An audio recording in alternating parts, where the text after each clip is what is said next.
Welcome back, ladies and gentlemen. It is time for our first match of the day. And it is going to be SK Gaming up against the Super Hot Crew. And of course, the last time these teams squared off on the Rift was during the promotion tournament in a nail-biter of a series. Super Hot Crew have done it. They picked up game one. The surrender vote has come out. SK Gaming call it. The games against SK were like pretty good at the start, but in the third game people were pretty scared to win actually. SK keep themselves in this series. So I didn't expect them to actually go 0-1 lose.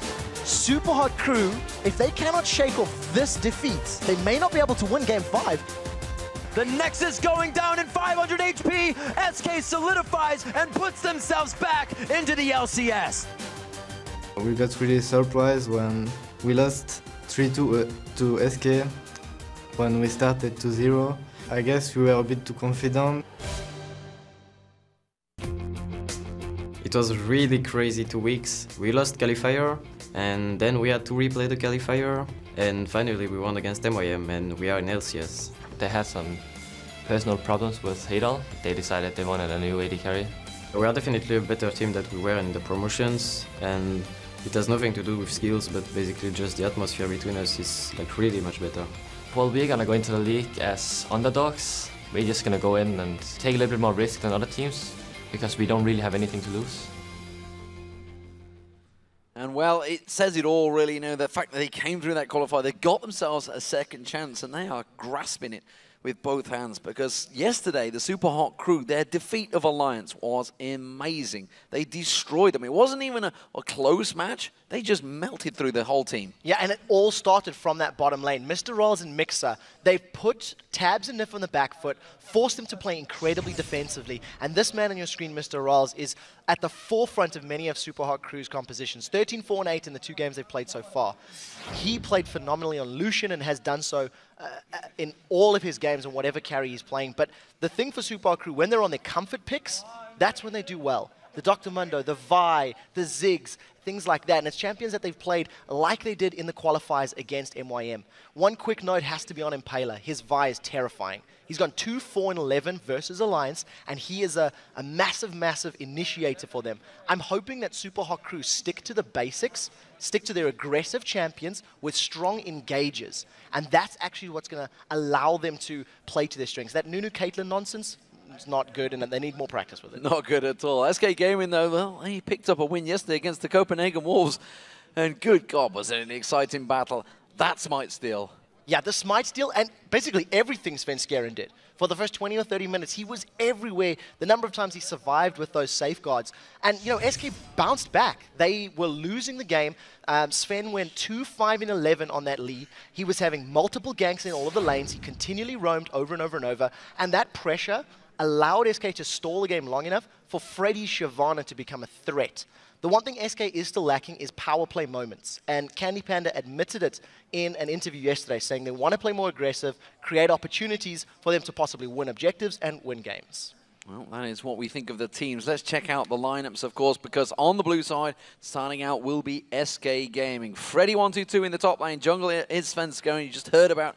Jez is in the mid lane. Candy Panda, the remaining member of SK Gaming, and rated his new support. And of course, for the Super Hot Crew on the red side this time around, Mima up top, Impaler in the jungle, Moops in the mid lane, Mr. Riles as your AD carry, and Mixer as your support. So, Champ Select coming in just a few moments. What are we expecting to see from these two teams? So I'm definitely anticipating an Eve, an Elise, a Dr. Mundo type of ban priority. One of the things I was looking at when we came into this, out of the SK Gaming's 3 games they've played, their opponents have only banned 5 champions multiple times against them, which tells me SK is very easy to read in what their power champions are. So I feel like these are going to be the priorities for them. Over on the side of Super Hot Crew, it's a very similar situation. Vi, Mundo, and Leona are some of the priorities. Well, here we go. Straight away, Vi banned out. No surprises there. That's going to put Impaler in possible hot water, but Evelyn also going to be focused against Svenskeren. So these guys have researched each other, and no surprise. They're in the League of Legends Championship Series. Yeah, it's the same thing all of these other teams are doing. Elise is still up. Leona and Mundo will probably be my priorities for what's left, especially against Enrated. Enrated is arguably one of Europe's most popular, famous Leona players in the competitive scene, and we'll see whether or not Super Hot Crew are going to let it slide through. As it stands, it is going to be Leona ban. You're on point so far here, Trevor. Come on, give us another one. Dr. Mundo. If SK don't ban Dr. Mundo, it's going to force Super Hot Crew to ban either Dr. Mundo or Shyvana, and I think those are going to be some of your first picks. Elise is also another contended champion. Svenskeren can default to Lee Sin, and I don't think Lee Sin is ban-worthy when you consider the power of the alternative picks. Well, it is Thresh, which means Dr. Mundo may be available. It's the champion, I think it's the only champion Mime has played in that top lane so far.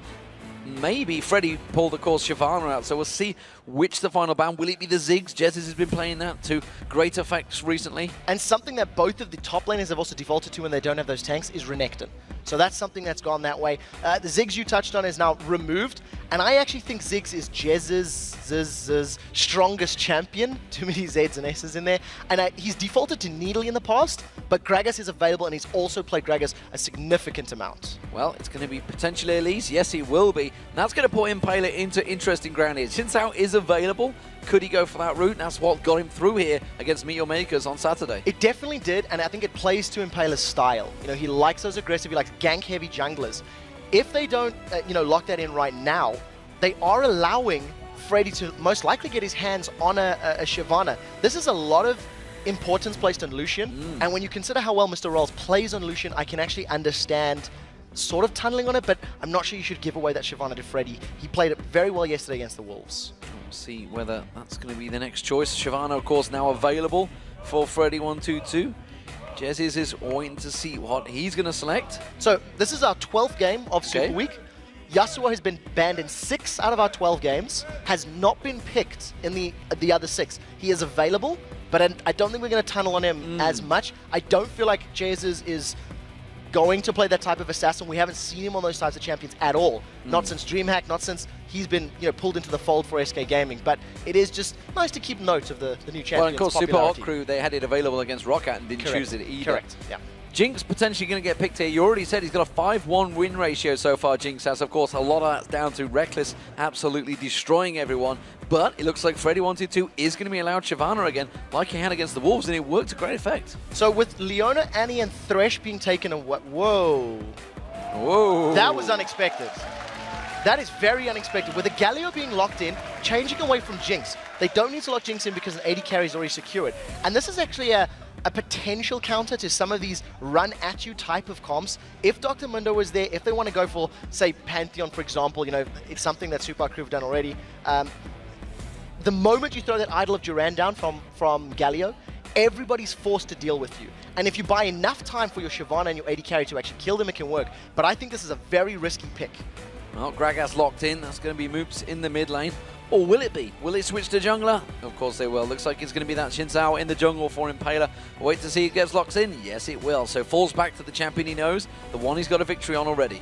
I also like this pickup for multiple reasons. Gragas can interrupt the Idol of Durand with his ultimate if he stays far enough away. And if Impaler goes in with Xin Zhao and he puts on his 3-talent strike, you are going to get taunted to hit Galio. You are going to hit him. You are forced to. You can knock him up. You can actually break that interruption. Once we see a little bit of attack speed on Impaler Xin Zhao, that's almost like a soft counter to that very powerful AoE ultimate. And I'm very scared about the channel time that Jesus is going to get with this pick. Not Candy Panda, used to be known as Caitlyn Panda, who was a champion.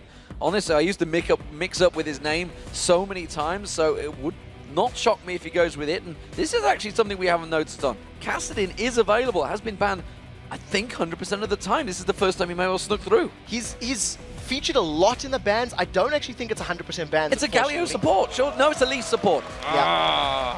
I would say Elite. It could be Galio. What is N-Rated doing? Is he playing with our heartstrings here? I actually have no idea where this Galio is going to go. You'd have to put Shyvana top lane. I think Svenskeren is a ganking jungler, so he would have to take Elise, and it has to be Galio support.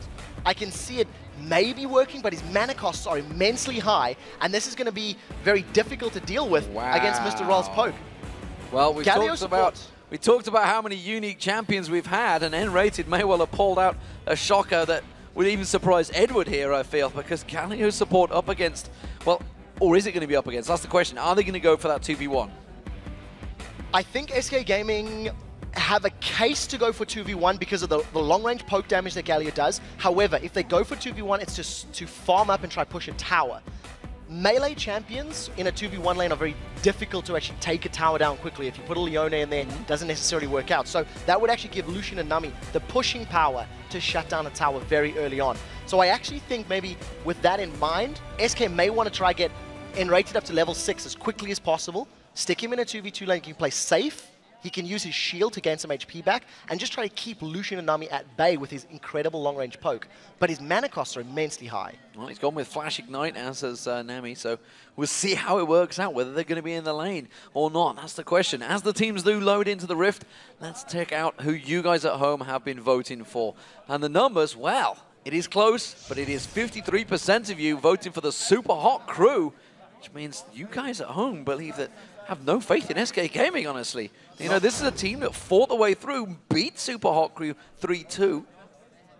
They should surely be favorites. In theory. However, Nif was the support who was leading them in that battle with his Annie, with his Leona play. Now we have N-Rated on Galio.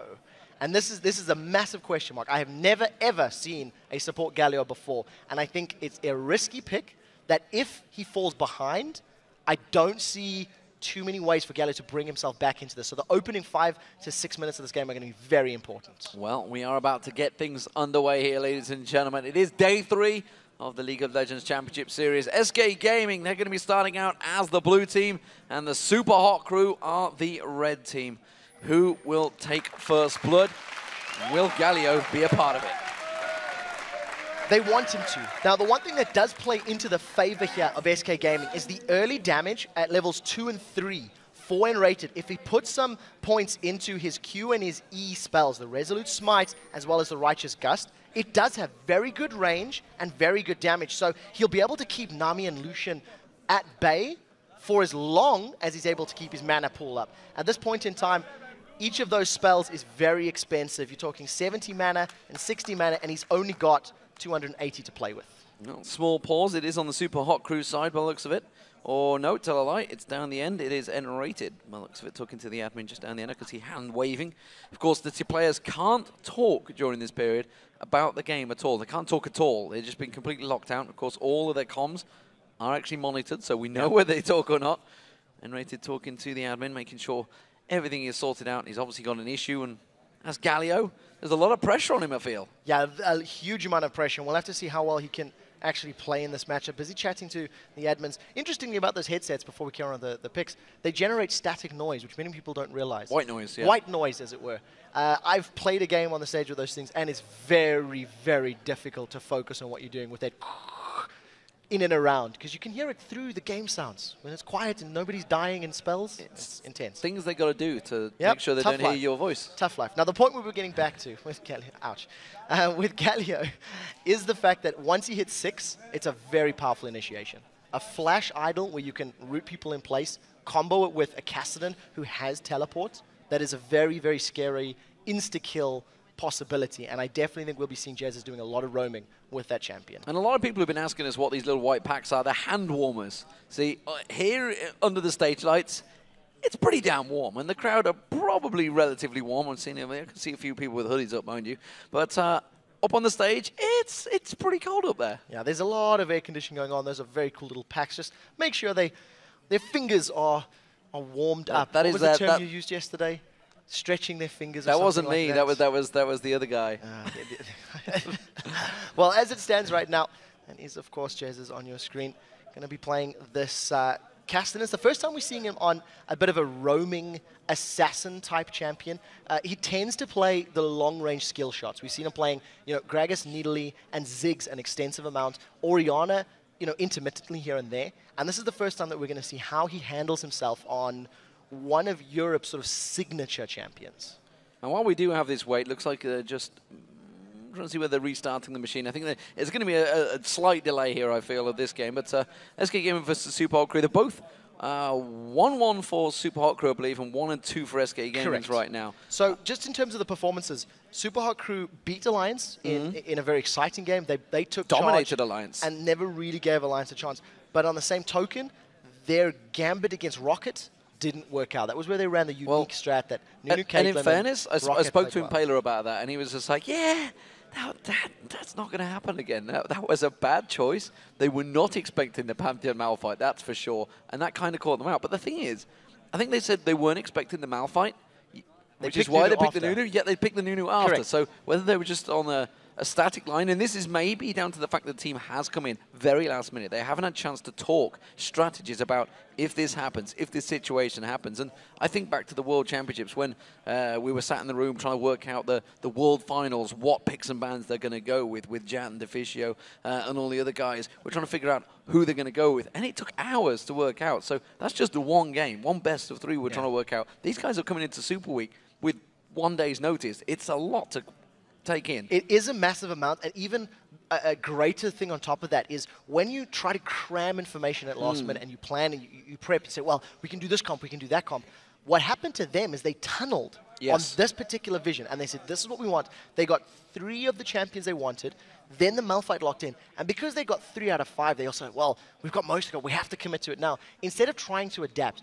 And that's the difference between the bottom 4 level teams and the top 4 level teams, is that in-game picks and bans, they can adjust their situations, adjust who they're locking in to make it fit, make it work. And that's what the best teams are. Actually, that's what I think Fnatic does phenomenally well right now. That and no one taking Jinx away from them is definitely helping them in these opening matches of the LCS. Yeah, and what's always helped Fnatic is the fact that they have a multiple way of playing. You know, I always said, I'd like to see you do these aggressive styles. And they're like, well, yeah, but that doesn't always work. And if you do that all the time, everybody knows how to counter it, which is why they keep switching it up every game that comes around and keeps us on our toes as well as the viewers at home. And as well, it seems to be working very well for them. They won the spring and the summer last year. Can they do it again this year? With a 3-0 at the start, they're playing Millennium next. What do we read into that one? Because Millennium are a team that all of the teams have been talking about, saying these guys are going to be up the top at the start because they are doing really well in scrims. But scrims don't mean anything. No, scrims, you know, the thing about it is you're not in the same mindset. Yeah. You don't play a scrim the way you play an LCS match. And I think that under the lights on the stage, Millennium, you know, they haven't looked bad. They haven't necessarily been destroyed. They lost a game to Gambit yesterday. And for 25 minutes of the game, they were dead even. They traded CS, they traded, gold, they were sitting side. But then as soon as Gambit got one successful team fight, they ended the game very quickly. And Millennium had no response to that. They didn't know how to react. And I think that's a weakness of the team that I can say quite clearly. Once the team starts pulling ahead of them, they are unable to pull it back. You know, Fnatic, they use death bushes. They wait, they bait you in, get a kill, rinse and repeat. And they use that as sort of their tactic to try and claw themselves back into a game where they fall behind. And of course, we have one match less this season in the Super Weeks. There's only 15 games instead of the 20 we used to have before, so it means there's only be a 4-0. But we saw, obviously, alternate last year at DreamHack, who are now known as Millennium, getting that 5-0 at the start. And that's because they were really aggressive. Yeah. We're seeing Roccat doing the same this season. Can they mimic that? Will the aggression work? Because there's teams out there that know how to counter it. Now I'm thinking Gambit. My eyes are on Roccat today. My eyes are on Roccat. They're 2-0 at the moment. Today they play the Copenhagen Wolves and then they play Alliance. And if they win both of those matches, they're sitting at a potential 4-0 along with Fnatic. And I think the Copenhagen Wolves were my dark horse team throughout all of our prep, throughout all the interviews we've gone through. And I think I'm changing my mind to Roccat after seeing how well they're performing. I thought they were this slow, reactive team, and that's how they played against Ninjas in Pajamas at the qualifiers. And they come to the big stage, and they're like, no, look, you people expect this. Every video, all the other teams have said they're slow, we just play aggressive.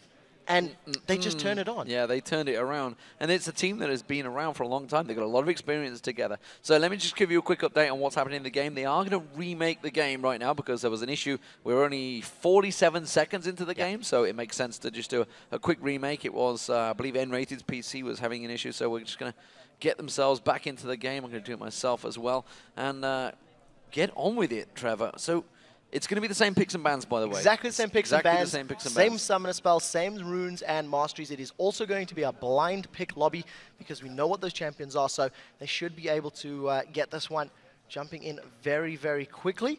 Players are, of course, just confirming between themselves and arranging themselves in the lobby.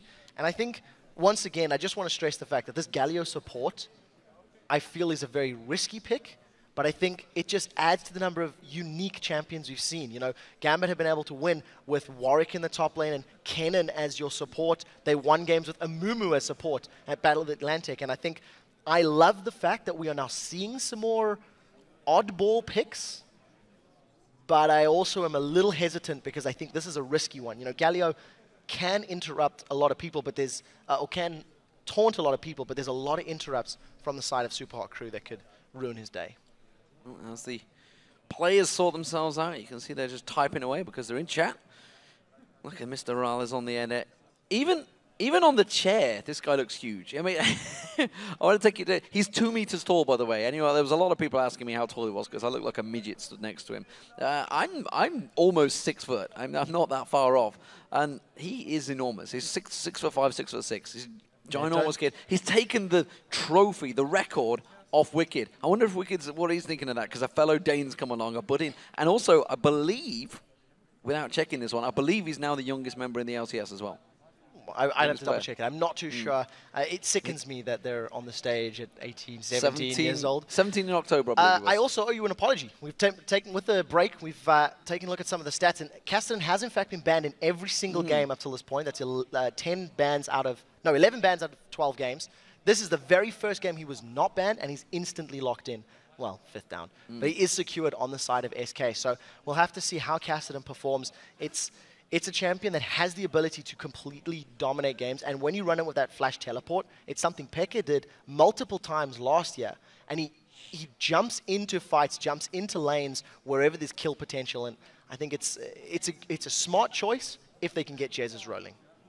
Oh, we're waiting for the match to start up, looking across at our screens, nothing yet. So they're just keeping and waiting for this game underway. And this is actually going to probably bleed into the nerves a little bit, I guess. First game of the day, though. These teams have been ready and waiting for this one. It's quite interesting because between the two teams, I think that SK should have a little bit more stage experience, you know, with Svenskeren, Candy Panda, N-Rated, Freddy. They've all been in situations like this. Jesus is the new kid, but he was down on, you know, the qualifier stage. He was down at DreamHack. They were, you know, 1-1 where they bounced back to pick up wins. And as a team, they were saying how important that LAN experience was in helping them not lose to Super Hot Crew the first time. Super Hot Crew on the other side, they lost the last time they had a big, you know, set. They lost 3-2 to SK Gaming in December. And we'll have to see how they handle this if the nerves, if the tension does affect their gameplay. So let's look at the rest of the league. That's the 8 teams that are going out. Obviously, Fnatic running away with it at the moment. So, well, say running away with it. Just, they're 3 games in. Yeah. We've got 28 games to play between these teams. So they're 3-0 up. Well, let's look at Gambit. Gambit didn't really turn up in game 1 at all. However, since then, they seem to have got angered and actually destroyed everyone. I mean, although saying that, yesterday, it was like a 20-minute farming session, and then they went, you know what, guys? Let's win the game. And then they just went straight for it. So 2 things about Gambit. That's sort of as Gambit as you can get. They almost they start every tournament and event slowly. They always get off to a bit of a weak start. And I think Joe even quoted it yesterday saying that the team that plays Gambit after they've suffered a loss needs a little bit of extra care because they tend to get destroyed. And that's what happened to Copenhagen Wolves. As a team, Gambit has always respected Alternate last year, which is now Millennium, and I think that's why they played so slow. I think they were respecting their opponents, and they didn't want to give Millennium the chance to pull ahead. And the moment they won one team fight, they were able to get that Baron, and Gambit finished the game incredibly quickly. So let's get back to the game. What are we talking about here? We want to talk about the team comms. Let's look at the mid laners, the likes of Kassadin up against the Gragas. The fact that we have the 2 supports. The Galio, we're not even sure what's going to happen in there. But the top lane, we've seen this so many times. Shyvana versus Mundo. If Shyvana decides to go for a Blade of the Rune King and sticks in the lane 1v1 against Dr. Mundo, Shyvana's going to win out in that matchup. But does need to go for that very early aggressive item and will have to be sitting in Freddy's face the whole time. Freddy's sitting in Mima's face the whole time, just chasing him down. If he goes for that build and he doesn't play aggressive, he's not putting himself in an advantageous situation. Well, here we go, ladies and gentlemen. Take 2. It is going to be SK Gaming as the blue team on your screens up against the Super Hot Crew as the red team. And honestly, for me, it's probably one of my favorite team names so far. They've taken it maybe Now, Moscow 5 was still my favorite team name, I think, but Super Hot Crew is definitely up there. Yeah, it definitely is a cool name. They dropped the XD, sadly, after December, but that's not a bad thing. We'll see how they perform. Defensive starts from both of the teams. Please keep in mind, Cassidy has Flash Teleport, and Mima is running Flash Teleport in his Dr. Mundo. I think Cassidy's going to have a little bit more of an impact post-6 than Dr. Mundo will, but of course the control that Dr. Mundo offers you in team fights, especially around Dragon in the 10 to 20 minute mark, is going to play into Super Hot Crew's favor. So it is going to be standard meta setup. No 2v1s, so at least Riot will be happy. We're not on 4.1 just yet. We'll have to see how that affects the game. But right now, we are, of course, playing on patch 3.15. I should point out, by the way, the players are very happy with that patch.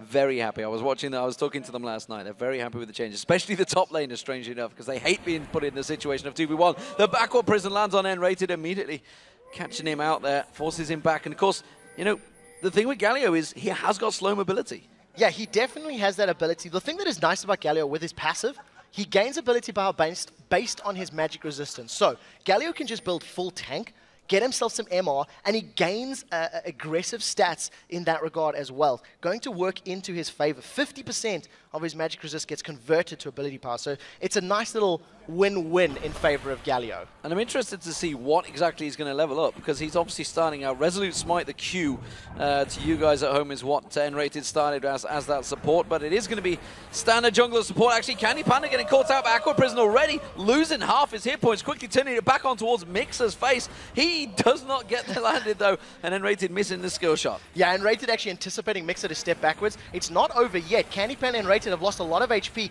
Bubble doesn't connect, and Mr. Rolls goes in. Sidesteps out of that bubble. Candy Panda continue to change, but look at this. Mr. Rolls just untouched. They're putting all the damage down. His Mixer doing what he should be doing, getting in their faces. Candy Panda and N-rated have to be very, very careful. If Mixer lands a good bubble, it could have enough damage from Mr. Rolls' Lucian to pick up a kill. There is an Ignite available. Once again, bubble doesn't connect, so no kill just yet. It takes a lot of work to train yourself to step into the player rather than away from, which is exactly what he's been having to do about this Aqua Prism. And we do see Mixer once again hitting level 2, so this is going to give Super Hot Crew the advantage in these trades. Going to have a little bit extra abilities to play with. And in Rated, we're going to keep our eyes on what he's leveling up right now. Put that point into the queue like you've already mentioned, the Resolute Smite. It does apply a slow to the explosive radius, so can at least interrupt Nami a little bit. Mixer, once again, playing very good zoning. This is what Yellowstar does so well from Fnatic. He sits sort of along with the minion line just in front of it and forces the enemy AD carry and support to step backwards and play defensively. I would love to have been able to see what sort of runes they were going with this one. They both started with the Dawn Shields. Looking at the junglers, we do see both of them double buffed up. Svenskern's just left his bottom area, and Paler's coming in. He's going to find himself dry. There's nothing down there for him to take, but will he venture down to the bottom lane? I'm not too sure if he's going to go for that one. Jez is in the mid lane. Well, he's taking some damage, but he's keeping it up, and that's all he really needs to be doing is Kassadin up against the Gragas. Yeah, the early game is so difficult for Kassadin to survive against Gragas. The wave clear is more in favor of Gragas. They've both got sort of an on-hit steroid they can apply to themselves, but you don't really want to be trading because Gragas can just out-poke you from far.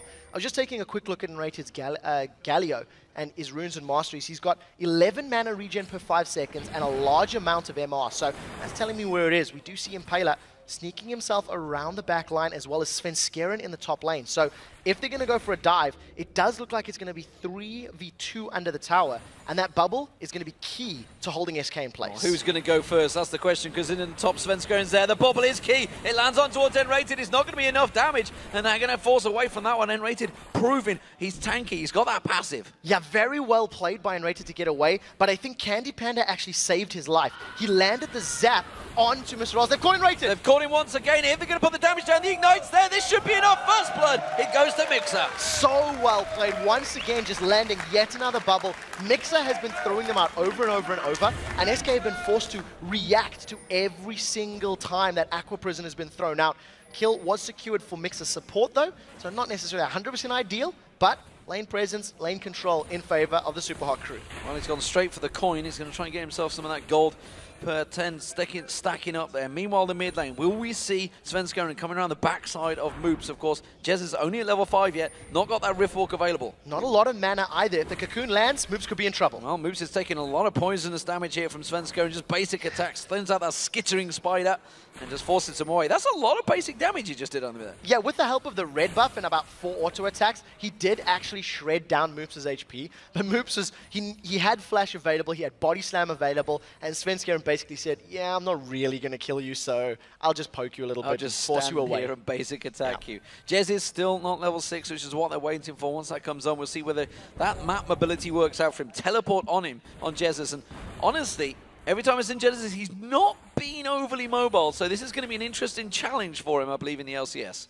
It's going to be the first time, and we've touched on it multiple times. Castanet is a champion that if you can get kills, you are a lot more impactful. But if you're locked down, if you try a gank, if you use that teleport, lose a wave and a half of CS and don't get a kill, you're going to fall further and further behind Gragas. The champions that are in the mid lane do very different things. Gragas is a lot of utility. He's got disengage, he's got engage, he's also got burst that can kill.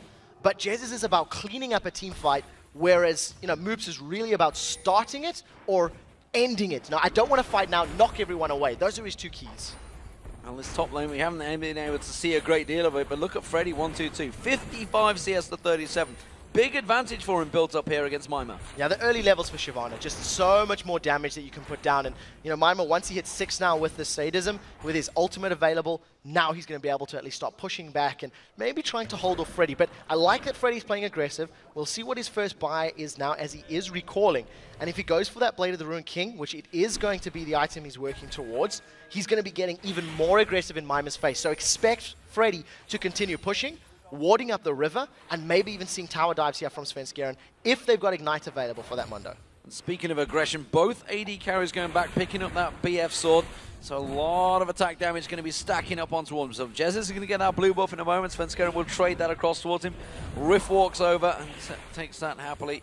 Also takes the little lizard, I believe it is, that's alongside them. Yeah, I think they're lizards. There's not 7 sure. gold, whatever it is. We do see Jez's now. He's picked himself up that Ruby Crystal as well as double Doran's rings. Still got that biscuit available. Did not actually use it in the opening trades. So we'll see how well it works out for them as Enrated is getting closer to level 6. With the Idol of Durand plus Teleport, I think SK's first gank attempt with that spell will most likely be on this bottom lane. Well, Impaler once again is making his way down. This time he's been spotted out in there. You can see the Aqua Prisoner towards Enrated, followed by the wave. Is it going to be enough damage? The Chompers goes down, but Enrated's trying to dodge out there, and they do get away. Meanwhile, the jungle, you can see Impaler was getting collapsed upon, and they're going to turn this on towards Svenskeren, and Belly Slam comes in. Will he repel? Jezis gets on towards Impaler. They will get the kill. The rest of Super Hot Crew joining in though. Svenskaren's in trouble. Where's he going to run to? Nowhere, because Mr. Rallis is there. So they trade 2 kills for Super Hot Crew for the 1 of SK.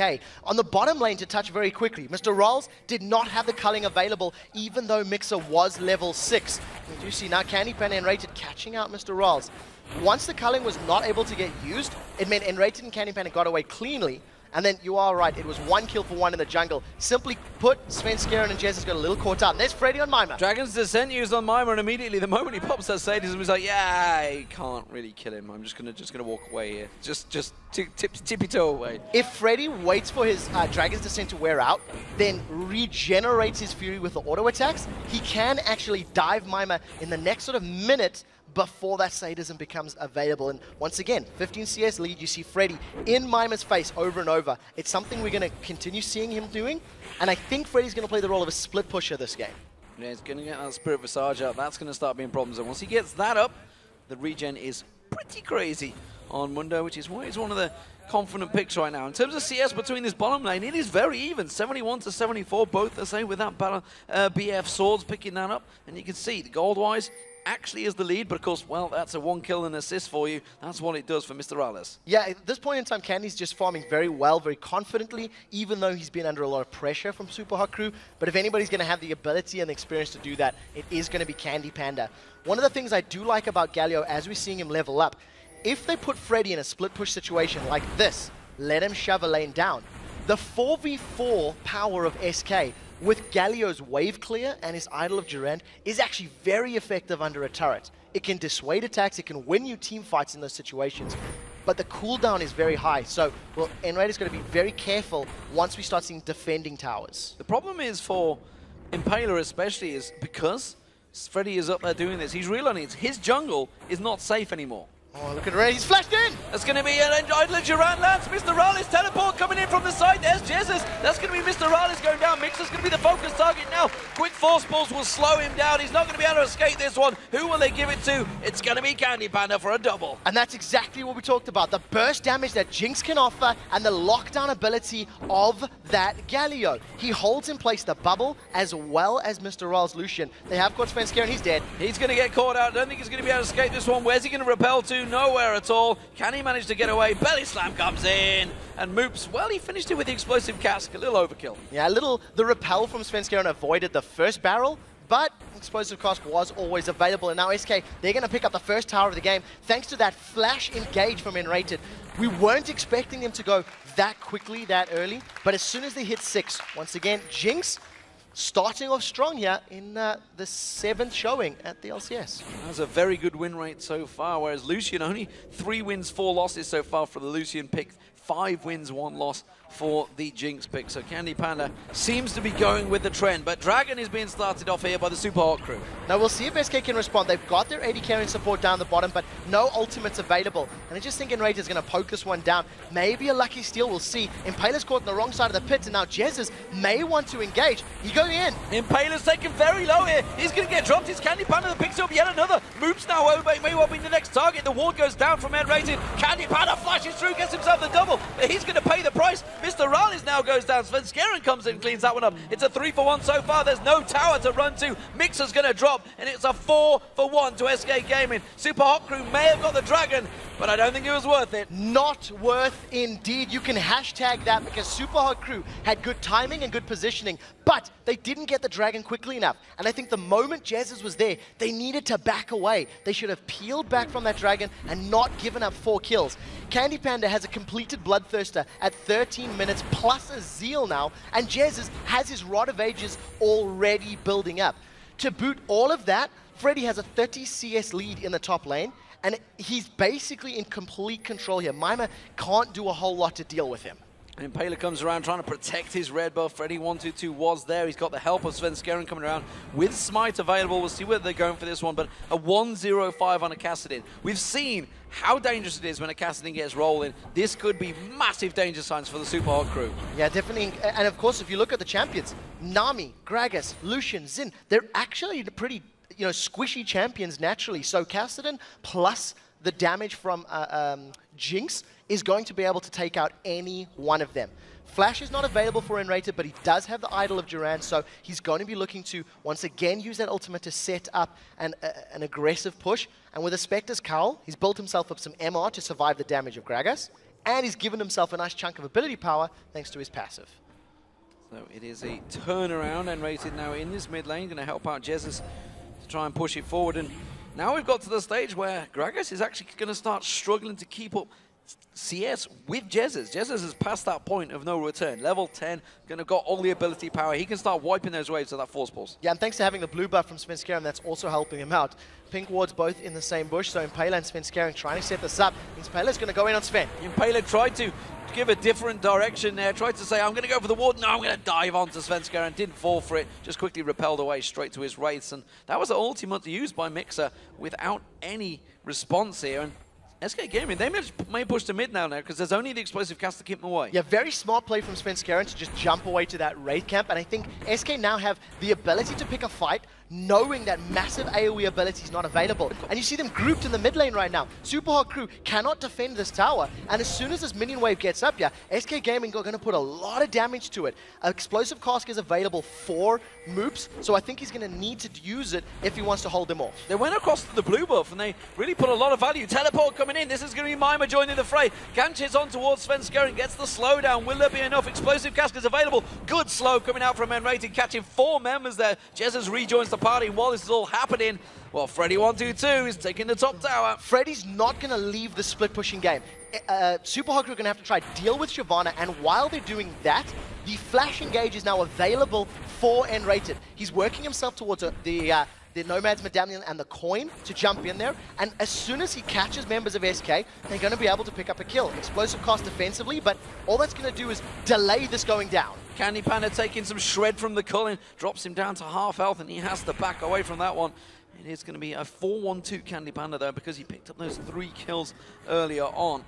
And it is a big, big advantage for SK Gaming right now. 3,000 gold stacked up. They've still got 2-0 with turrets. And Super Hot Crew seem a little bit lost here. They're going to try and push them in. They've got a 4v3 situation, and Candy Panda cannot respond quickly enough. So Super Hot Crew should be able to push this tower down if they can deal with the Idol of Durand. They are a little bit afraid of that initiation, and I think wisely don't want to commit to a fight, especially now knowing Freddy is not seen. He left the top lane a couple seconds ago, and Freddy's just lying in wait. We heard from Candy Panda yesterday that when Freddy is running that Shyvana, he wants to engage from the side. He wants to flank the team, because that's when the Dragon's Descent is the most effective, and he can get straight to the back line. And that's the exact positioning that Freddy wants to be in. Forcing Impaler to use that smite there. Svenskeren didn't have it available himself, but Dragon's going to be up in a minute and a half, so no worries there. It should be back. Dragon's Descent using that top lane. Mima does use that ultimate. Is it going to be enough regen? Forces it to flash away, and Freddy seems to have his number. Yeah, Freddy didn't even use his flash or his ignite. Just a simple ultimate that's very easy to get back up, and once again, extending that lead. Is now 50 CS. And this is going to delay the power of Dr. Mundo an extensive amount. This is going to add 10, 15 minutes worth of farming and stall to Super Hot Crew's strategy and tactic to make Mima effective. But they do have timing on the Dragon, and we're hoping that Super Hot Crew position wards and themselves better for this objective, because SK picked up way too many kills the last time it happened. Well, it is free farm at the bottom down that for Candy Panda. Just gets back, buys himself some items, and you can see that Bloodthirst that's completed in there, along with that Zeal, which he's had for quite a while here. Meanwhile, Mr. Rallis, he's done the same, but he's gone for the Phage instead, so possible Trinity Force coming out from both of them. Actually, I suspect Candy Panda will probably switch to a Static Shiv, maybe. I think it'll most likely be a Static Shiv. Get more wave cleared down. The Static Shiv proc plus his Fishbone's rocket launcher on Switcheroo's Q makes shredding waves very, very effective. And also, when you've got that 4v4 situation, which I think SK Gaming will be doing a lot, they want as much wave clear as quickly as possible so that the tower is tankier, beefier, and more difficult to take down. Yeah, Freddy122 is making his way down towards his middle lane here, and the pings are going wild. You can see they're going to come around. They're going to try and group up. The Dragon is up now, and that's where they're going to be targeting. Mixer's going to get caught out by the blue buff. Jezis is coming rift-walked across. He's already had to use that ultimate, but he can see just the repel catches on towards him. The Cocoon's in there, and that is going to be the ultimate death rocket, whatever you want to call it. So well played by Candy Panda, but Sven just soloed him completely. Even if the rocket didn't come in, Sven was going to be able to secure that kill. Now, with the support down and Tidal Wave being used, SK Gaming are going to force down the Dragon. Freddy's going to be a little careful as every single member of Super Hot Crew is here. However, look for the flash engage. We need to keep our eyes on Enrated. If Super Hot Crew get surrounded like that or get flanked by Enrated's Idol of Durand, that's going to be an easy team fight win for SK Gaming. Yeah, they've had to back away from this one, and they've actually scattered to the wind a little too quickly, I feel. Moops is just going to have to be left to clear that, because look at the bottom. Candy Panda straight back down there, needs to keep up that farm. He's actually fell behind Mr. Rallis, only just, and he's about to surpass him again. But in terms of kills, well, gold-wise, not even close. 5-1-2, 7.6k to 6.6k. Mr. Rallis is doing a great job of keeping up, but he's up against a very well-fed Jinx. Yeah, and Jinx is one of the best champions when she's ahead to stay ahead. Because of the ability to slow you down, hold you in place then with the Flame Chompers, and then execute you with all the damage, it's a very difficult champion to deal with. Every time a ward gets placed in this bush, Candy Panda is there to clear it out. He's basically defending the bottom half of the river. He does not want Super Hot Crew to get the jump on him or to surprise him. And if you look at the vision around Dragon, because of the previous play by SK, they've actually got a superior positioning for this potential next engage. There's so many pings going on between these two teams right now. They want to try and box in Svenskeren, and he's not going to fall for it, though. Yeah, if Svenskeren carries on getting up, this is a very big bait here from Super Hot Crew. They know blue buff is up. Sven's been caught, and here comes the crew. Aqua Prison gets on, but immediately puts the Cocoon out. The rest of the team are there. This is a very enclosed gap, and N-Rated really wanted to try and get that flash idol there. He immediately had the help of Candy Panda. Force Pulse comes across, quickly rift walking in there. Jezis can join the fray. Yeah, Teleport is also available for Mima, so if a fight were to break out, Mima could could teleport in and make it a 5v4. However, it would be at the risk of losing that top outer turret. Freddy122 has not stopped, and here comes Mima. Teleport coming behind it towards it, but it's going to be too soon. A flash idle, here we go. They're all grouped up. Can they go for it? Enrage is taken so low. He does, he catches all 5 members, quickly gets popped straight out of it. Have they got the damage to turn this around? No, because they do not have Freddy122, but they've lost one support for the top tower. Impaler did very well in that situation. He primed his 3-talent strike, interrupted the idol of Durand, and unfortunately for SK, they didn't get anybody low enough for the Mega Inferno rocket to work. However, for that one fight, they get 2 turrets, the top inner and the mid outer, extending their gold lead to 6,000 gold. And I think SK will just keep doing that over and over and saying, if you leave Shyvana alone, the next one is going to be an inhibitor turret. Super Hot Crew trying to gather for this mid lane, but that's maybe going to be Svenskeren caught out. Repels, nowhere to go. Goes across the Mixer, gets away. No, not quite. Impaler's going to pay the price, so he tries to jump onto Candy Panda. Not really who you need, because he's just going to turn and run. Gets the attack speed buff, gets onto Mixer. Mixer's going to go down. Jess's picks up that kill. Now SK can stick in this mid lane. They can actually push onto the turret. Having both of those kills and a minion wave pushing up behind them with the Enrated, they're going to be able to get themselves a 5th tower of the game. There's very little that Super Hot Crew can do to deal with this. Mima's got his ultimate, but you can't deal with 5 members of SK. Explosive cast gets thrown out, blows Candy Panda back a little. Didn't fancy that one anymore because he's lost half his health. That is going to buy them time and keep that inner turret safe. So well played there by Moops. I didn't realize that ultimate was going to be available as soon as it was, and I think very quickly to pull the trigger. Doesn't want to fall further behind, doesn't want to give SK Gaming more gold to work with. Still want to highlight the fact that this is the first time Candy Panda may actually be backing since his very first pickup. He's sitting on 4,000 gold. And in this team fight, the reactionary play from SK is what counted. Svenskeren pulled enough members of Super Hot Crew in to think they were going to get an easy kill, and then they get excited, plus Riftwalk Flash. You can't get away from that. It's too much mobility and speed to work with. Has Candy Panda backed off? He has finally. He was sitting on 4,000 gold, and we'll see what he's going to be picking up. I actually think he's talking to his team, discussing what do I want to complete. Static Shiv wrapped up, as well as his Berserker's Greaves. Still got 1,200 in the back pocket, so going to carry on earning in almost the makings of a Last Whisper. So a very successful purchase for him. I think he was probably discussing, do I go pickaxe straight for the Last Whisper, should it get that Static Shiv? Did indeed. Just seeing exactly what they want to do. But 613 Candy Panda, it's the Candy Panda of old. Yeah, he could have even gone for an Infinity Edge. I mean, it was 4k gold, could have just got that straight out. But I think smartly understanding the strength of SK's comp, they want to play Shyvana split pushing plus a 4v4. Idol of Durand is once again available. We're getting closer to the Ancient Coin being therefore enrated for the movement speed, engage. And I think SK will just keep doing this over and over and over. And we see that SK Gaming now that they have control, they're starting to get the ward control, they're starting to put those sweepers as well, so they're just suffocating the Super Hot Crew. Yeah, and their vision has been very good so far. If you look at the minimap, there's about 5 wards in the top half of the map alone, and you see Candy Panda pushing this very big wave. The rest of SK realizing there's an opportunity, and then moving down to catch him. Impaler is at risk of getting popped here. They fancy going for it. Candy Panda's going to close the gap. Super Mega Death Rocket did get thrown out, but it didn't really get the damage that he was after. Candy Panda actually took a bit of damage from the Cullen. Thanks to the Impaler being down, and that's one of their primary sources of engage here for Super Hot Crew, it's allowed the rest of SK Gaming onto this bottom lane inner turret. 50% of the HP is already shredded, and we still see this split push game. Everywhere Freddy goes, Mima tries to respond. He's trying to follow him, sticking to him.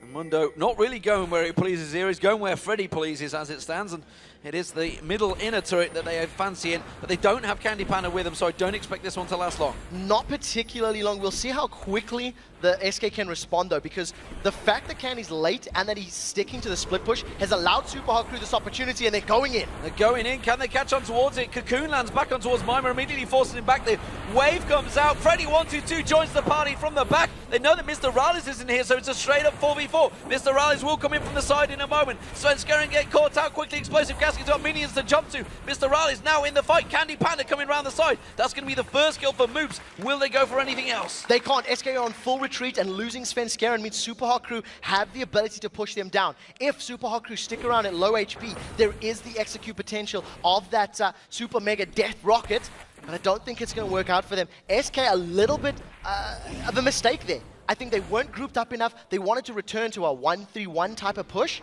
and Super Hot Crew did the right thing. They immediately ran them down, took a lot, but they did get themselves a kill. But They still don't get any objectives. All they got was 1 kill, and SK Gaming come back, clean themselves up another Dragon to actually extend that gold lead. So again, Super Hot Crew, they're chasing this game, and it's just not working. SK Gaming are in a dominant position, but we saw yesterday, Copenhagen Wolves are in the same situation against SK. They've got to be careful they don't let this one slide. Flash and Idol of Durand is available here for Enrated. If Mr. Rolls goes any further, he's going to get caught, but he should be able to back away. And I think SK, they now need to hold on to the lead, and they need to close the game out. When they played against Millennium, Millennium took a very, very, very long time to shut them down, and that was thanks to Ziggs and Lucian combined. Gragas and Lucian not as effective, but still very difficult to siege, as the wave clear is very good from both of those. And SK with another advantage, stealing the blue buff. Blue buff taken away. They got themselves the ward as well. Looking in towards the top lane, Jez is now going to be split pushing away. Keeping up the farm with Moops, keeping very even between those two. AD carries actually keeping very even as well. It's clearly Freddy heading away on Mima. Like you say, Mima's having to just track where he goes every time. Mima trying to keep the split push going. It worked so well for him when he had Mundo before. Yeah. But as it is, up against Freddy's Shyvana, he doesn't seem to have a chance. Blade of the Rune King Shyvana is a counter to this Dr. Mundo. He's able to control him, keep him on the back foot. Right now, SK are looking for a pick. They wanted to get Mr. Rolls in the bottom lane. It didn't happen. Now, they're using those sweeping lenses, 3 of them added up, to clear the vision from Super Hot Crew, and they're waiting for somebody from Super Hot Crew to overextend, that they can use their assassin-y champions to kill him and then push down a respective tower. But Super Hot Crew are playing defensive and smart, and if they don't have vision, they're actually not pushing on that part of the map. So you have to give them props for that. They're playing it by the numbers as well, taking all the outer turrets, then all the inner turrets, and then slowly working their way in towards the inhibitor turrets. Haven't yet got that bottom or mid just yet, but that's the next focus target. Freddy122 keeping the pressure on the bottom. I'm surprised they're not going top and bottom rather than the middle. I definitely think that's what they tried to do a moment or two ago. They actually got the bottom turret very, very low, but then ran out of minions. And I think because Super Hot Crew forced them in that fight in the middle lane with Svenska and died, now SK have slowed the game down and said, right, we've got to be more careful where we pick. If we're not grouped up with all of our abilities and we're not, tightly knit enough, then Super Hot Crew can actually run us down. You've got a very mobile comp. Nami gives movement speed to all of her allies, and it allows Zinza and Dr. Mundo to just keep chasing over and over. And with all the mobility on both teams, it literally just depends on who's got more members clustered together than your opponent. Well, they're pinging like a fury right now. Freddy122 may well have got separated. Candy Panda is heading south, so he's not with his team. Quickly gets called straight back there because 5 members of Super Hot Crew have gathered around that mid lane area. SK will go bottom. The fact that there's nobody there and this mini wave's going to push up so quickly, SK will most likely pull their players from the mid lane to the bottom. Freddy's going to run interference. If he can keep 2 members of Super Hot Crew here, this could lead to the tower. Aqua Prison was used. They are going to have to use the Dragon Descent cross towards the Baron, but they does, like you say, keep the interference going. Doesn't manage to get up the top there, but that's Moops having to come down and clear that wave once again. Candy Panda makes his way back up here. SK Gaming trying to use 4 members to go for the mid. Yeah, they see with the Moops clearing out the wave from the bottom, and now all of a sudden Impaler and Mr. Rolls clearing the wave in the mid. SK are struggling to find an opportunity. They're struggling to find an open window to go through. As we say that now, they finally move bottom. A little bit later than I was anticipating, but this will be the tower for sure. There's nothing Super Hot Crew can do about it. Yeah, with Freddy and Candy Panda there, they can take that turret down very quickly indeed, and then it's going to be now 5-0 for SK Gaming up against the Super Hot Crew. They beat them 3-2 in the qualifiers to make it here in the LCS, and it seems, barring any throw, that they may do it again. And public opinion felt Super Hot Crew were going to win this one. We do see Jez is immediately running away. Riftwalk will come up in just a second. I thought he may want to go for Mixer, but he doesn't have his death cap finished yet. He opted to go for a Void Staff first, just to burn through any of the resistances that have been built up by the Super Hot Crew members. And I actually think that was a wise decision. Once he gets his death cap and potentially even a Deathfire Grasp, if he goes that route, he's going to be able to just insta-give somebody from Super Hot Crew and allow the Shyvana Elise combo to run down the rest of the team. But we're not going to see too much action in a 5v5 until they're in front of a tower. I don't think Super Hot Crew are going to pick a fight in open ground because of the strength that SK Gaming have. And they realize they can't do a great deal, certainly against the likes of Freddy. They've seen this one before This they up want. against the Copenhagen Wolves. They caught Freddy in the bubble, not really who they wanted. Svenskeren would have been much more favorable or N-rated, but you can see N-rated, he's got 2,500 hit points himself now as a support, so he's not even a squishy target to go for. Giant's Belt, as well as that Spectre's Cowl, hasn't actually upgraded his GP10 to that Talisman like we've seen from the side of Mixer. Oh, they've gone in on Mixer. Dragon Descent on Mixer. N-rated's just biding his time to get the Idler Duran. He's actually taking a lot of damage from the Cull in there. Mr. Raleigh is doing a good job running interference, but Impaler's been caught out. Explosive Cast, can it buy him time to get away from this one? For some reason, Freddy's deciding to target on towards Mima, the tankiest member of the team. He's just going to pop that ulti and run away. Is it going to be enough? Gets slowed down. Has he got flash? Yes, he has. Doesn't even want to use it, though. He's just trying to buy as much time as he can. And honestly, I got that question SK targeting there. Yeah, a little bit weird. I think Enrated made the call because he took so much damage to back away. I definitely feel like with all of the culling damage being focused on him, he's like, no, no, no, don't fight, don't fight, don't fight. He wasn't confident in his idol of Duran. So because of that, it forces SK backwards. A lot of things, spells were burned on the side of Super Hot Crew. However, SK have got it available. They steal the red buff. They may even want this fight. Flash Idol is still up. And Enrated's looking for it. He's looking for an opportunity. Explosive Cask is back up though, so he has got that if he needs it. Freddy wants it too, of course, with that Dragon Descent. If he just keeps wiping out this wave, he's going to have it back available very soon. Now, if Freddy had been in the top or the bottom lane as opposed to the mid lane, that fight could have been drawn out, and they could have forced Super Hot Crew to take a lot of tower damage, but instead, they were roaming as a 5-man unit. I think Freddy's a little bit afraid of the teleport, which has been available, and is a little bit scared of Super Hot Crew once again initiating with that ability. With Dragon up, both teams are going to group up around it. Actually seems that Candy Panda did just go past it. He could have took it himself, but realized it was a dangerous situation. They're actually waiting. The rest of SK Gaming are coming in. This may be a bait on Super Hot Crew's part. I actually think it's trying to be, but the damage and the lead that SK have built themselves up, it can backfire very quickly. If Super Hot Crew don't get the right target, like the Sven or the Candy, it's going to work out very badly. Flash Idol, that's where your eyes need to be. Galio up on the top left, and in this tight area, Freddy there. SK could even peel away and just go for the mid inner turret once the wave starts pushing as well. So a lot of options here for SK, and I think Super Hot Crew, they've started the Dragon. They're going to try to take this Dragon, and SK are looking for the engage. Remember, they can take it quick at this stage. Mr. Rales will do a lot of work to it. And you can see Svenskeren, he's low already. He's going to come in. It's going to be SK, a Super Hot Crew to pick it up. Idler Duran does pop in. Paler taken very low. Explosive Cask forces Candy Panda away, but the Super Mega Death Rocket can get fired from range. And he gets himself a kill, followed by the double from Jezis. Mima's going to run for his life, but I think the Force Pulse should be enough to slow him down once Jezis gets on. Gets himself full health. I definitely think SK should maybe just peel away and go for the tower. That should be the smart move. Jesus is chasing him down. The rest of the team making it very, very clear. They want to get Mima away. Now they realize Baron is available with 3 members of Super Hot Crew not there. They can deal with Mima if he moves into the pit. SK Gaming putting a lot of priority on this objective. They want the regen. It's going to allow them to go for those sieges as well as those split pushes very effectively, and that's theirs. Yeah, that would have to be a very impressive briefcase to fly through the ether there to try and get that kill on the Baron. So SK Gaming now, after coming out, what, 3-1 in favor of that fight, 3-0, sorry, in favor of that fight. They do have themselves the Baron and a giant lead. Let's take a look at that fight once again. Yeah, so one of the things you really want to look at is how quickly that Idol of Duran gets interrupted. Even though it caught 3 members, it was cancelled very quickly. And the reason that SK Gaming won this fight so convincingly is just how scary Freddy is. He forced 3 members of the Super Hot Crew backwards, carried on chasing them with Burnout in that Dragon's Descent form, and Super Hot Crew was so terrified of him that Candy Panda was left untouched.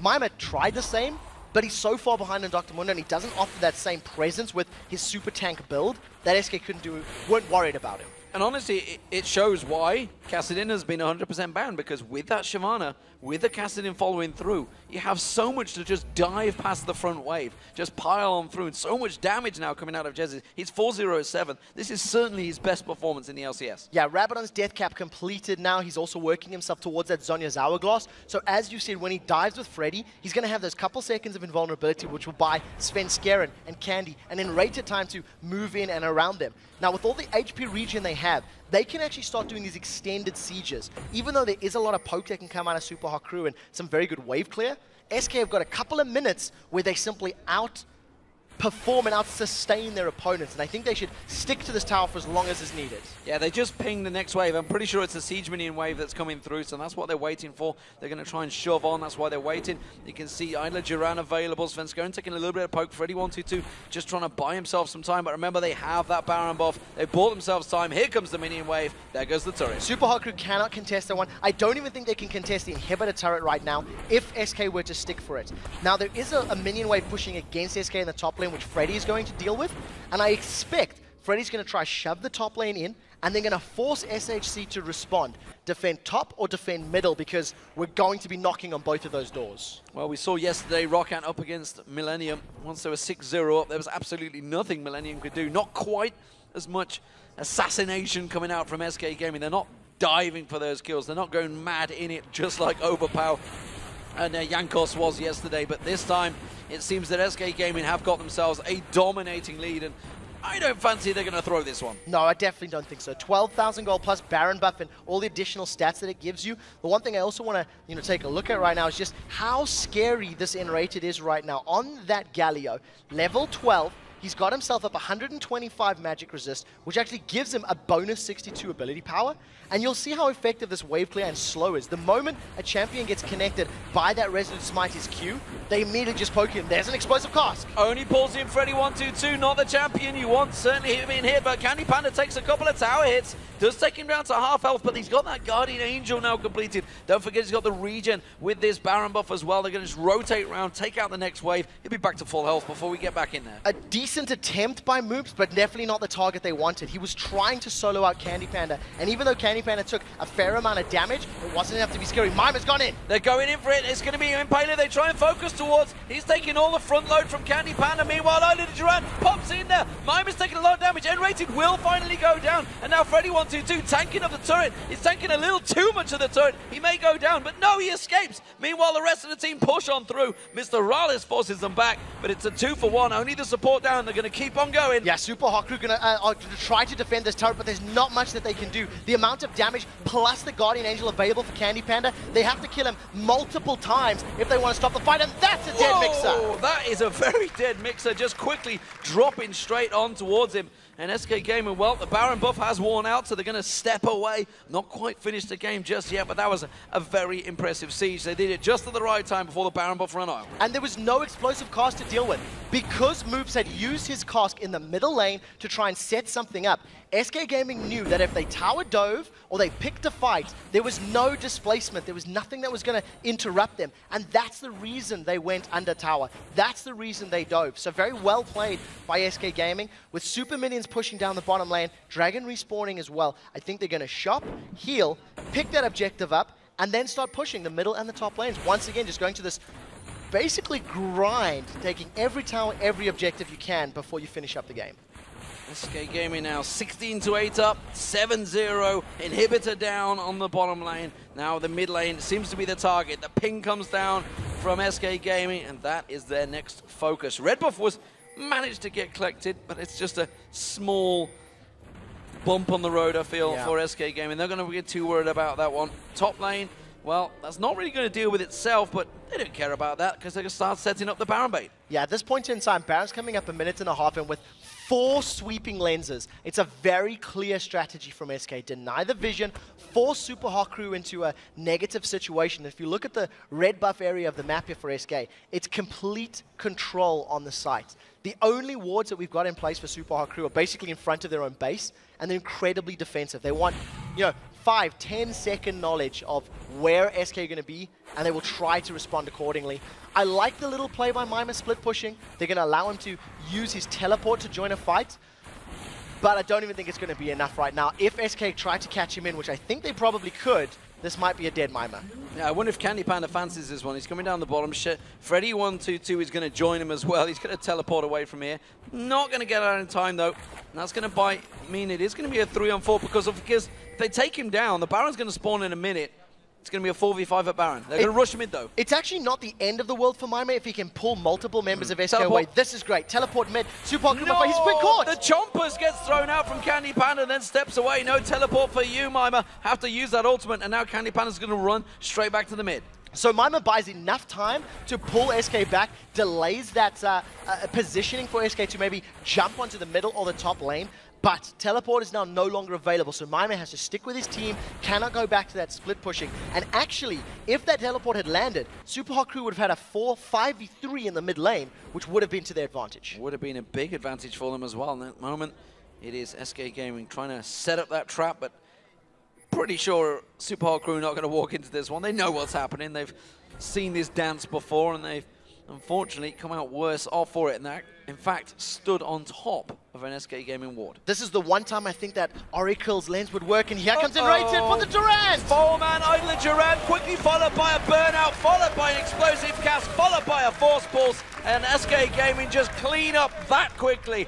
You can see the rest of Super Hot Crew trying to back away. They don't care about that. They're going straight for the top with that giant stack of minions. Brilliant play from SK Gaming. They hid just around the corner in the bush, dodging the skill shots, not giving away that they were there, and the idol of Durant does not get interrupted. Now SK Gaming, they're on the Nexus turrets, and there's nothing that Super Hot Crew can do. Straight onto the turrets. They shouldn't be going for Mima, but they want to get that KDA stat buffed anyway, and still not going to get him. Yes, they do, finally on the turret, but it's the Nexus going down, and it's SK Gaming coming out on top. The battle of the Brits, Freddy versus Impaler. Freddy 5 strikes first. A fantastic performance from SK Gaming. It all started at that level 6 engage. The flash idol of Durant from the Galio. I was nervous how it would pan out, and I don't think Mr. Rolls and Mixer punished enough to put him on the back foot. And as soon as Candy Panda got those 2 kills early on, he just rolled the way through it. 6 wins, 1 loss for Jinx in the LCS. 80 carry of choice. 9-1-8 now for Candy Panda in that on Jinx. 7-0-11. Jez is his best performance by miles in the LCS, and that's going to give him a giant confidence boost moving into the next game. Cassidy's going to have to be banned. You cannot let Cassidy through in this particular style of play when you can roam, especially when you've got that teleport available in conjunction with all of the damage that comes down from Jinx. I think it's a great pickup, and I'm very impressed with how SK played. They are getting better with each game, and I think we'll see how they perform against some slightly stronger opponents as they finish the week 2-2. So fantastic start, SK Gaming off to a win and getting themselves 2-2 for the week. Not a bad super week. I think they're going to look at it overall because, you know, that some of the games they had, they would probably be looking and thinking, okay, we should win that, or maybe looking at Fnatic and thinking, I know N-Rated wanted to win it, but realistically, they probably were thinking that's going to be a loss. Yeah, the Fnatic game was very one-sided. I think there's a lot that they can learn from that game. They dug deep against the Copenhagen Wolves. They were behind. They played from behind. They clawed back a deficit, which is something not a lot of teams can do. We haven't seen Millennium showing any signs of life in that regard in the games we've seen so far. And in this matchup, what they also demonstrated is when they get a lead, they can snowball it, they can extend that lead, they can control the game, and they can also make sure that they don't make bad plays. I don't think they picked any fights that were negative. You know, they extended their gold lead further and further while still pushing objectives. It didn't take as long as it took Millennium to finish. And from the Super Hot Crew, how do they take this going into the Gambit game later on today? I think for the Super Hot Crew, it was all about the laning phase. I think they fell too far behind. They gave up too many objectives, and their decision to go for Dragon was wrong. So I think if they had not given 4 kills for a Dragon, that mid-game could have gone very, very differently. And I think just a little bit of decision-making. It's not all bad. I still think they played pretty well. They tried things even when they were behind, but it's just that early game they've got to work on. Well, it is time for us to take a breather, but we'll be right back with Shox talking to N-Rated from SK Gaming, and then Millennium. They're going to be facing off against the league leaders Fnatic. Will Creaton and Jerry be able to stand up to the immortal Wrecking Crew? Stay tuned.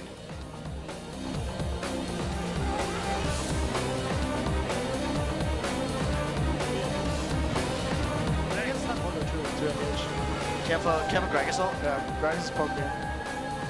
Someone has to go, like. Yeah, but I don't want to. I can go. I go now. I'm up in there. We can Finishing Xiao. Finishing Xiao. Xin Xiao, finish Xin Xiao. Mundo's on me. Mundo's on me. United Mundo, I block Cleaver. I need help. Hey, Mundo. Yeah, can you slime? He has no flash. Okay. He has no flash. Can we go Nash? Yeah, Can we Nash, just go Nash, Nash? Nash, Nash, Nash, Nash.